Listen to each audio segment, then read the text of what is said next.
ભવનાથના મેળાનો આજે બીજો દિવસ, મોટી સંખ્યામાં શ્રદ્ધાળુઓ ઉમટ્યા.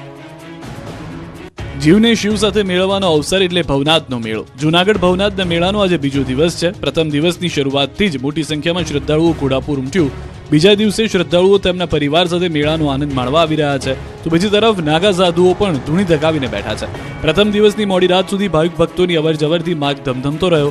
ગુજરાત સહિત ભારતભરમાંથી ભાવિક ભક્તો દર્શનાર્થે આવી ભજન તેમજ ભક્તોને ભરપૂર આનંદ માણી રહ્યા છે.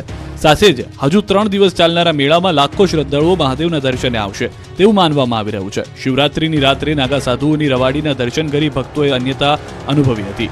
કડકડતી ઠંડી વચ્ચે પણ લોકો, બાળકો તેમજ પરિવાર સાથે મેળો માણવા પહોંચી રહ્યા હતા. મેળામાં ખાણીપીણીના સ્ટોલ, રમકડાના સ્ટોલ પર લોકોની ભારે ભીડ જોવા મળી, તો બીજી તરફ ભાવિક ભક્તોએ ભવનાથ મહાદેવના દર્શન કરી ધન્યતા અનુભવી હતી. આ વર્ષે તંત્ર દ્વારા પ્લાસ્ટિક પર પ્રતિબંધ ફરમાવવામાં આવ્યો છે, તેમજ મેળામાં ભાવિકોએ પ્લાસ્ટિકની ચીજવસ્તુઓ ન વાપરવા પણ અપીલ કરવામાં આવી રહી છે.